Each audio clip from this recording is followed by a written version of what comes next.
With that, we're going to introduce our first speaker of the night, which is Mel Hooks. Mel, the floor is yours, and take it away. And congratulations again. Thank you, Papa. Good evening, friends and family. My name is Mel Hooks. Welcome to tonight's celebration, and thank you all for joining. I would also like to acknowledge my special guest, my family and mentor, who's been an encouragement to me in my journey with the African Leadership Group. My symbol is watermelon, and my hope is when I share how my experience with the public speaking class was, you will see how it connects to watermelon. Watermelon is my favorite fruit because I love the sweet, rich flavor, and it's so delicious to eat any time of the day. And I also find watermelon to be full of hydration and refreshing. It is also my favorite summertime treat to serve at family gatherings. Its large round size makes it enjoyable to share. And I even have a special watermelon knife to make slicing and serve it fun for the entire family. The ALG family has been my watermelon. Every Thursday for the past 3 months, I await to see my ALG family, knowing we will be sharing watermelon in words of inspiration and encouragement through our presentations and discussions. This is how I describe ALG in family terms. Professor Majama is the father because he taught us not only through reading books, but he also shared his wisdom, knowledge, and experiences to make whatever topic relevant. And at times his feedback would be hard to hear, but he would always share additional learning opportunities, which is what a caring father does for his family. Our mama of the family is Akunda, or as we affectionately call her, Mama Africa, because every week Akunda wraps her motherly arms around us through her affectionate words and encouragement as a mother would. I have sisters, the lovely Tarsha and Attouah, Grace, Annette, Gail, Butterfly, as well as my brothers, Koffi, Herman, Safari, and Alan. I've learned so much through your touching and intimate personal life experience, and I am proud to be your sister. A family is not complete without our little sisters. Glenda, Georgine, and Miriam, your voice gives us all hope for the future. I would be remiss if I didn't include the organizers of the family, my dear friend Papa, Uzi, and Aunt Kiki, who work hard and collaborate together each week to make sure that the class would be inclusive and fun while learning on a virtual platform. This is how ALG family feels to me, and I'm so grateful for each and every one of you for staying together as a family during some of the most challenging times as we all need that watermelon, the delicious, refreshing, and hydrating conversation from one another. We even renamed Tuesday to Tuesday because of the excitement we all felt to be among family. When I started the public speaking class, my thoughts were that I would gain tips of public speaking, and which I did, but I learned so much more than that. Never did I know that I would be reading a book that taught me thoughts or things, or imagine I would be video recording a presentation, or giving a 60-second elevator pitch. I even presented live to youth in Africa. I did all those things, and these are just a few examples of what I did and learned from the public speaking class.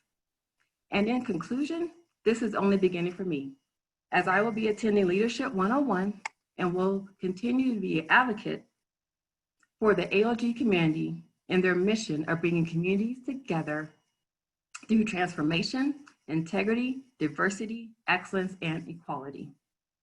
So ALG family, until we can eat watermelon and break bread side by side, congratulations virtually. Thank you. Well,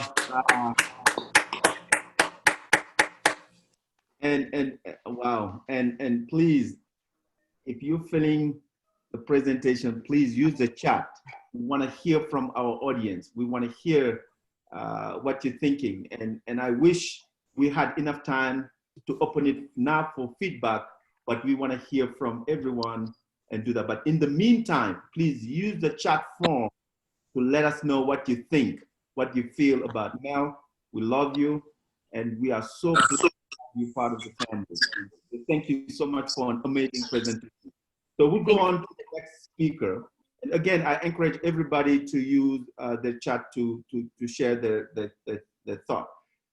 Glenda, as Mel referred to her, one of the baby of the family, but for me, because of her wisdom, I call her the senior of the family, and you will see what I'm talking about. So Glenda, the floor is yours, and welcome. Thank you, Papa. Hello, family. Thank you for joining me today to hear about my experience with the ALG family. The first thing I want to talk about is something that connects with me and something that is so similar yet so different from me. The thing I'm going to talk about is a giraffe. How many of you guys can look at somebody and tell me exactly who they are, exactly who their family is, exactly what they want to do in the future, just everything about them? Not many. But what I learned from that is that we can learn more about people. And a lot of the time, appearances at first can mislead you. For example, a giraffe. When you look at it, you can either say that it is scary because it's tall and it's intimidating and it has like little horns on its head and you never know what it can do to you. Or you can assume that just because it doesn't have talons or claws or things that a typically like scary animal has, just because it doesn't have those, it won't do anything. It can't do anything to you. It can't fight. You know, some people assume that about a giraffe, that it's just quiet and it won't do anything to you. But I feel like people look at me in that way too. People assume that I'm either mean because I'm a face puller. Like I make a lot of faces and I don't realize it. I make a lot of facial expressions and a lot of times I don't notice that they can be misleading. And sometimes when I don't know people, I make this face that's not the nicest looking face. Like people assume that I'm mean or that I don't like them or that I'm mad at them. But in reality, that's not who I am. Same thing with the opposite. People assume like when I'm smiling that I'm too shy or that I won't do much to stand up for what I want to do or be passionate about what I want to be in the future. But that's also incorrect. Now I'm shy. I'm really shy. I'm scared to just go up and talk to new people. But that doesn't make me someone who can't advocate for people and someone who can't lead and someone who can't make something of my future, you know? And one thing that I find so fascinating about the giraffe is that it's so unique and that you can't define its personality and that you can't tell a giraffe what to do or what it can be or what it can't not be. The giraffe really teaches me not to judge people solely on looks and that people can change and that people can do whatever they want to do and that just because you look at them doesn't mean that your initial thought of them when you first look at them is that person. The giraffe is so different from other animals and I feel like that's who we are as humans. Just because we all are humans, we are different personality wise and that we were all put on the earth for a reason and that if we went around trying to look or act like others, then we would lose a sense and sight of our own individuality and our own uniqueness. And I feel as though that when people try to do that, because now we kind of live in a society where like there's a beauty standard which people are trying to achieve and the way that people should act. And I feel like if we all look the same, it's repetitive and it's boring and I don't want to live in that world. So I feel like we should work to be our own individual selves and just continue to grow as people. And one quote by Emma Stone says, "What sets you apart can sometimes feel like a burden, and it's not. A lot of the time, it's what makes you great."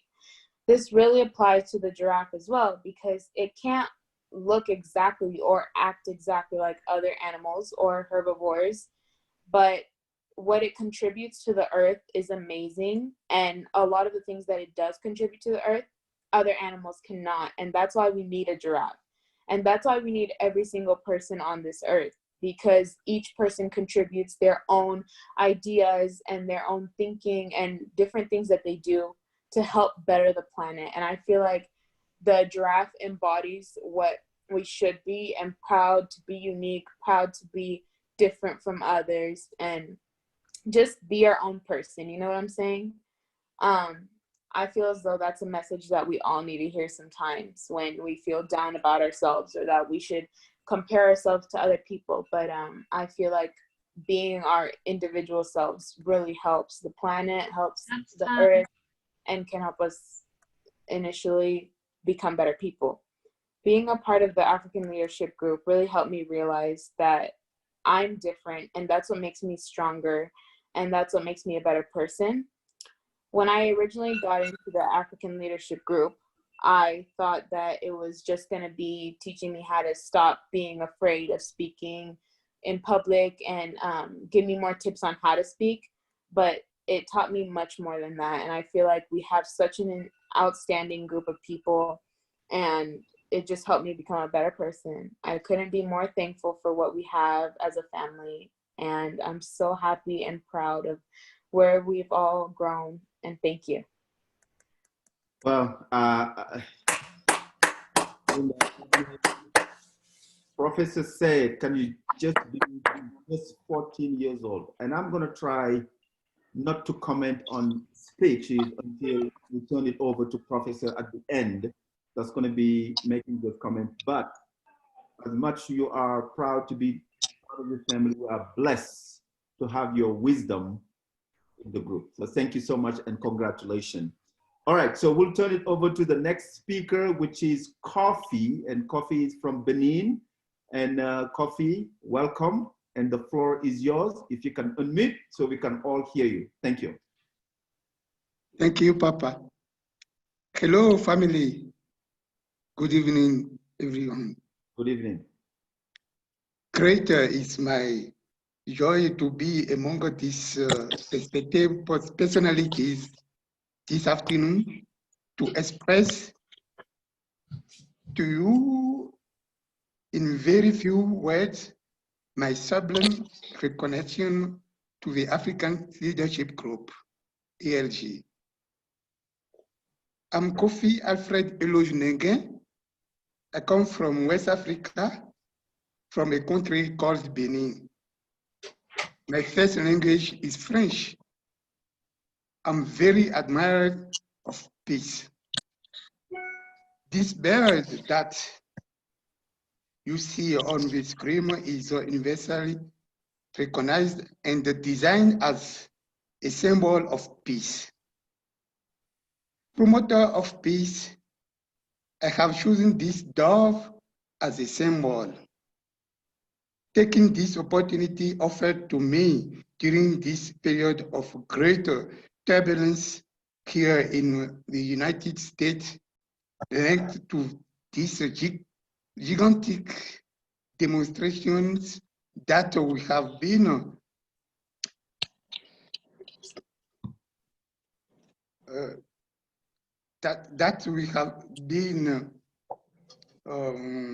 observing for a few days to demand impartial justice. I ask everyone to cultivate this spirit of peace, the deep peace, by forgiving. As a great contemporary example, our patriarch Nelson Mandela, who has forgiven everything after 23 years in prison.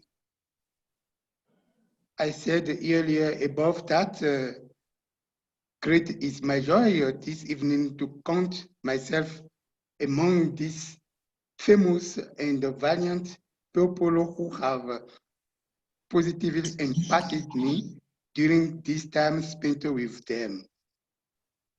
I admit that I will never forget this public speaking class. I've learned so much. I was sincerely impressed by the brilliant idea of a founder of African Leadership Group, Papa Ndiaye. I'm also deeply impressed by Professor Madiama for his rather advanced sense of commitment and love for his students. It will be,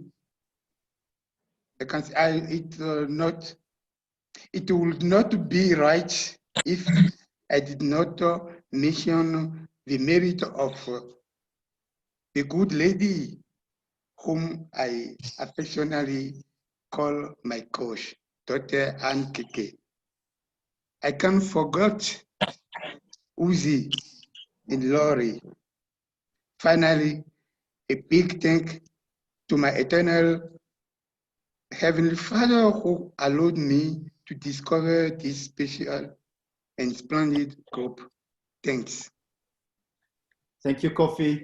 Thank you, Koffi, and congratulations. We return the love to you, and that's what I was saying about this group. You will see different expertise and wisdom as we go through the evening. So, I'll be introducing the next speaker, which is our own Miss Tarsha, as we call her. Tarsha, the floor is yours. I would be remiss if I first don't address the wonderful, supportive family and friends who've joined into this call to cheer me on today. Thank you guys so much. I really appreciate it. And those of you who know me even a little bit know that. Tarsha, you are muted. If you can unmute, Tarsha. We lost you for a second. Oh, right. I'm so sorry. Well, I'll start over. I first just wanted to thank the family and friends who joined us on this call today. Your support means everything to me, and I just wanted to acknowledge that you're here, and I appreciate you. And those of you who know me know that I'm a little extra sometimes, so I took this assignment and ran with it. If you see my photo on the screen, it is a flower, but it is not any flower. It's a special kind of flower, and it's one that I identify with to such an extent that I actually created my business logo based on that flower and the symbolism behind it. So I'm going to first give you a little bit of background on why I chose that as my symbol. It is the lotus flower. And those of you who are familiar with the lotus's symbolism, you probably know that it's highly revered in a lot of Asian religions. It grows in very swampy areas, and it goes underwater every night, sinks into the depths of the mud and the slime and the sludge that it grows in, and emerges every day renewed and refreshed. And it is also a very useful plant. You know, as you can see, it's very beautiful. It has a very unique shape, brilliant color, but it also has culinary uses. It also has medicinal uses. And it is a very old flower. It could be considered a fossil. It's been around for millions and millions of years. And so I kind of wanted to explain to you why I feel such a connection to this flower through poetry. So I've written a poem that I hope explains to you just why this is my symbol. I am as old as time, forever standing in humble defiance to turbulence, callous wind, belligerent rain, and the kind of ice that lasts for ages. My mere existence is a dare, a challenge to trouble, to turmoil, to the heartbreaking indifference of time itself. Though I might have withered, shrunken by the deathly sun, I bloom, with colors that put hue-drenched royalty's robes to shame. I am crowned and embraced by spirit, yet fully rooted, grounded in the rhythms of the earth.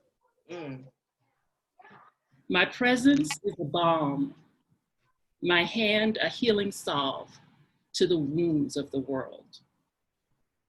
I feed the weary with my tears and sweeten the bitter root of its essence with my blood. And in the darkness, I descend into the nebulous, murky void, submerged in solitude, sitting in silent meditation. But in daylight, I arise, unscathed, unstained, and offer the sun a bit of its own reflection. The lyrics are different, but the song is perpetually the same. I ascend again and again and again. I've lived so many lifetimes, died a dozen deaths, destined to give birth to something yet unimagined, but still as old as time. So that's me. That's the lotus flower. And,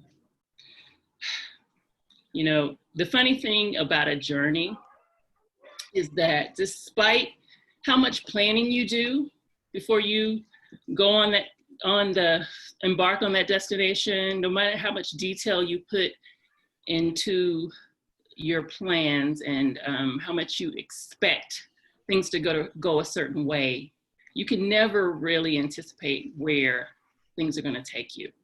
And I think we all understand that, you know, all of us in this class, we understand that our experience in this journey is so much more than we could have ever really prepared for. I remember the first day that we met in that big room where we all sat in a semicircle, and Majama was really mean to us, and he made us all get up there and speak extemporaneously on the first day, and he told us to share why we were there, what it brought us to this class.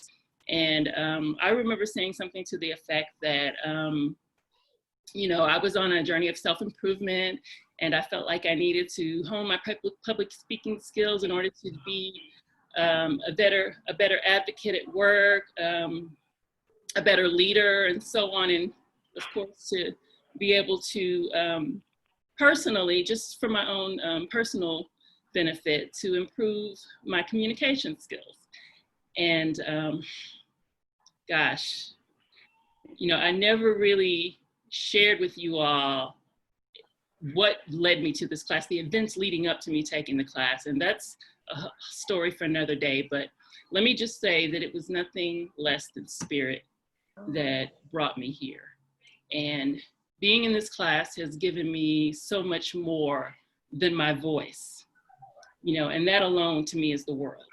You know, I kind of shared with you all some personal history, and so putting that into context, you understand why it was important for me to be able to speak to you and to be heard. And I'm just so excited about what the future holds for all of us, because I have really been empowered by the mere gift of being seen by all of you. So to each of you, Elaine, Anne, Annette, and Attouah, Butterfly, Koffi, Gael, Georgine, Glenda, Grace, Herman, Ikunda, Majama, Mel, Papa, Safari, I love you, and I thank you. And I'm inspired by your journeys, because even though each is so different, we are inextricably bound by this experience for the rest of our lives. And we have to continue to keep pushing each other in the direction of our dreams. Let's keep challenging and inspiring each other, because we've studied and we now thoroughly know and understand the law of attraction. So there's no excuse for not putting that knowledge into practice. And we have to be fearless, and we have to be relentless in the pursuit of our dreams. So with that said, we talked about how we would go forth after this class. And of course, there's Leadership 101, which I'm really excited about. But I'm also making a personal commitment, and one that I hope that you all will hold me to.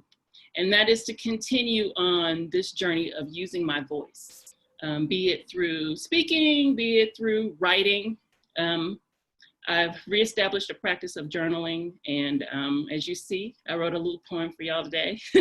So I really feel pulled to use words and to use language and to use my experience and my voice as a tool in my life. And I'd like for it to become a more prominent tool. So I hope that you will help me to stick to that plan and to stay dedicated. It's 7 o'clock. Stay dedicated to that goal. So again, thank you. I love you. And to everyone, congratulations. Thank you, Ms. Tarsha. And I am speechless. Like I said, I'm going to try as much not to comment on anybody's speech. But if any of you could use the chat and just put in what you're feeling or what you think. But we are very blessed to have you among us. Also want to let people know that we have some alumni, people that took the class before, that graduated and came back, Velva, Moses. We also have some community leaders. Kazim is among us. B. Harris is among us. Emily Get Life is among us. A lot of people that are doing a lot of great things for the organization on the back scene. And we cannot thank you enough. Sharma with the Health and Wellness Committee that's planning an event. So thank you, Ms. Tarsha. We are so blessed to have you. I hope we all gonna have a copy of that poem. We all need it somewhere. So thank you. No doubt. We're all gonna need that. So, all right. So it's my pleasure to introduce the next speaker, another powerhouse, and Koffi Attouah. And take it over. All right. Thank you. Can you hear me? Yes, we can hear you, and Attouah. All right. Thank you, Papa. Thank you so much, everybody. Thank you for your time. So my journey to becoming a dynamic and fearless public speaker began with the ALG public speaking class. I'm going to give you a brief version of this journey, focusing on two significant points. First, what I've learned in this class, and second, how I'm going to pay it forward. This speech, ladies and gentlemen, is a letter to my community and beyond.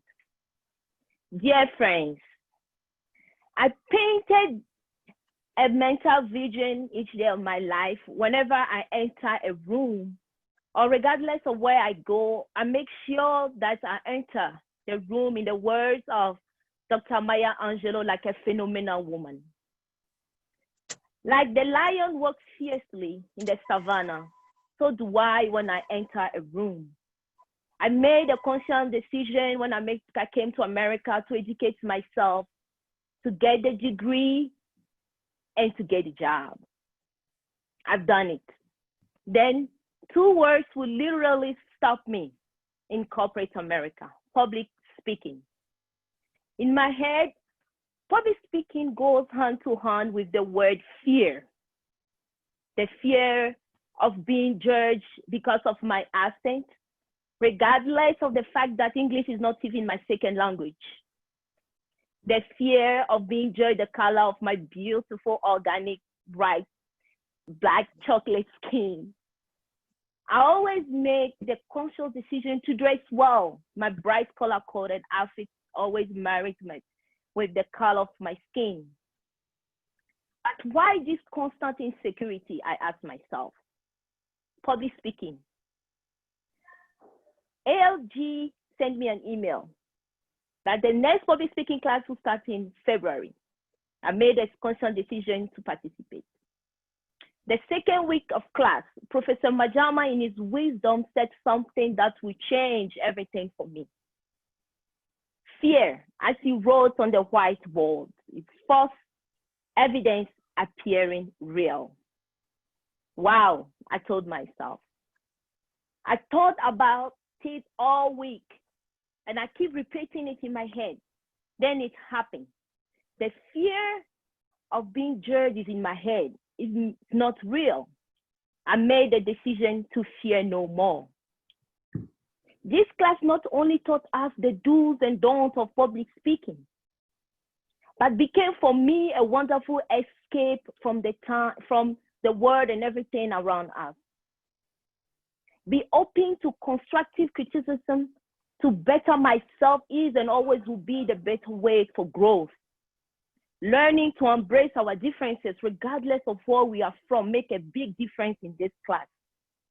Tuesday became Tuesday, as the beautiful Miss Mel put it, has been a place of comfort and therapy for many of us in this class. Learning from Dr. Ann Keke that my thoughts are things, and reading to the secret that the law of attraction can work for me too, fear no more.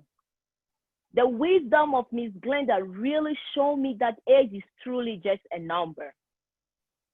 Words like love, empowerment, togetherness, belonging are the core values of this class. My dear friends, this journey continues, and I will pay it forward somehow for being part of my community, my new family. As immigrants in a foreign land, our community becomes our extended family. I am my community, and my community is me. I am the voice and the face of what my community represents. I am committing to help create awareness about this class because it's not only public speaking, it's public speaking empowerment class. Fear no more.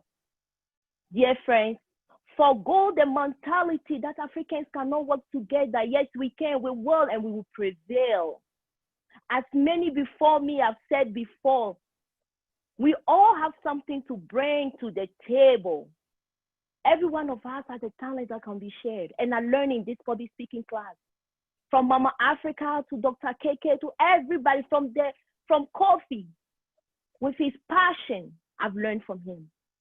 We will have to change our hearts and our thoughts and be available wholeheartedly to create a legacy for our children, grandchildren, and the African diaspora as a whole. I am a lion, a fearless lion, regardless of what the bystanders are thinking or saying about me. I am fearless. I am a phenomenal woman. I urge each and every one here who hasn't taken the class yet, please join the next class and learn from yourself. You will learn for yourself and from others. This letter is for my community. Sincerely, an Attouah Koffi, an African daughter, an African wife, an African mother, a fearless African woman who believes in her community. Thank you, Euloge. I'm with you 100%. I'm going to dedicate myself, my time, and help move forward because we are here to create a legacy here and back home. Thank you. Wow.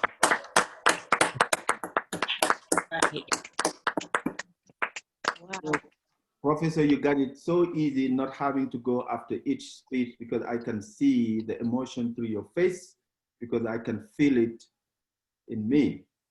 And it's going to be a long night for all of us. And Attouah, all I can say is thank you. That's all I can say. That's all I can say, and I'll leave it like that. Otherwise, it's going to be, the celebration will be ruined. So we don't want to do that. We don't want to have grown-up crying over here. So, all right. Thank you. So let's bring our brother Herman from Cameroon. Herman, the floor is yours. Take it away. Hello, family.